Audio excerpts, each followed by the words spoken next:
with the second season of Westworld, Simon Quarterman, who was terrified, and he was completely naked.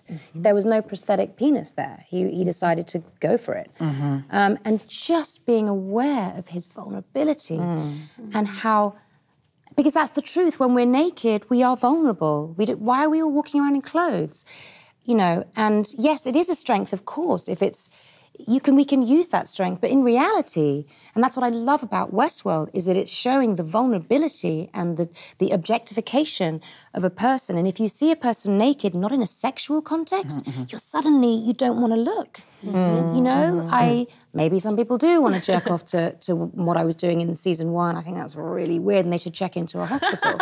But, you know, and I thought that's why I took the show. I've been objectified. I've had directors lie to me when I'm in a naked situation on, a movie and told that they're cutting here, when in fact they're shooting from here, so you see everything. You know, and it is titillation. I've had terrible things happen, which I don't, you know, I've talked about them in the press, and so it's a really tough place to come from when you've actually been abused for your in a sexual way. So to be able to say to the showrunners of Westworld, I am willing to stand for 75% of this season 1 totally naked, because it wasn't a sexual context. And it was actually an environment where the robots are treated like animals in a factory farm, bodies dumped on the ground. And in that place of complete vulnerability, she learns how to empower herself. Not real.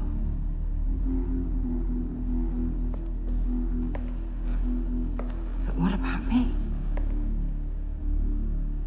My dreams, my thoughts,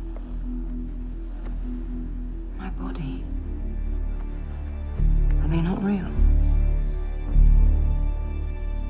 And what if I took these unreal fingers and use them to decorate the walls with your outsized personality? Would that be real? It was like she literally, in that space of total dehumanization, she learns to use their power against them. And it's such a stark and brave and bold reality that they create that, you know, what it ends up doing in in our society, I think it's really powerful. The potential is huge. Sure. You know, but then just to get to your point, you know, to see this man terrified of being naked, when Evan, Rachel Wood and I had kind of grown accustomed to it, you know, sitting there having a chat, have a glass of water, you're totally naked. I mean, that didn't actually happen. But I'm trying to just... it was very touching. It was very touching. And he has learned that it's really tough.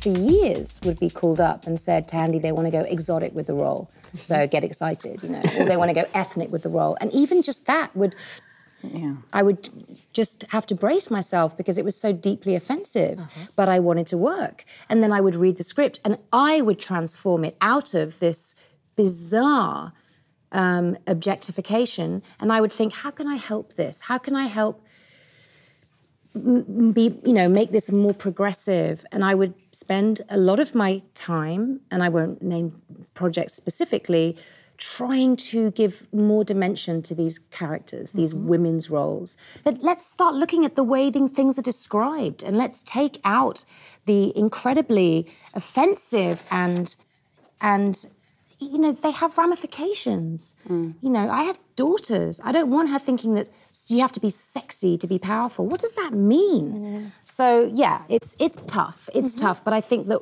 the way things have changed, and this excites me so much, is to actually start writing, you know, so that I'm not going to put out a request on casting that says she's sexy but interesting and she doesn't really come forward and yet she's really, you know, just like this nonsense women's role.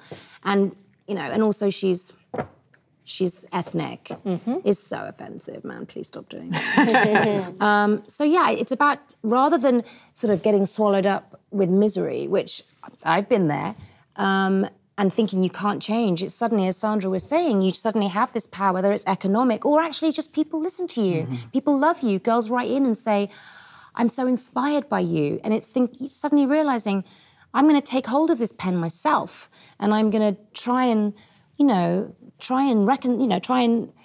and change things as opposed to getting angry. Yeah? Hello, I'm Claire Foy. I'm Elizabeth Moss. I'm Sandra Oh. Thanks for watching. Thanks for watching. Thank you for watching the Hollywood Reporter Roundtable On YouTube. Watch it again. And again.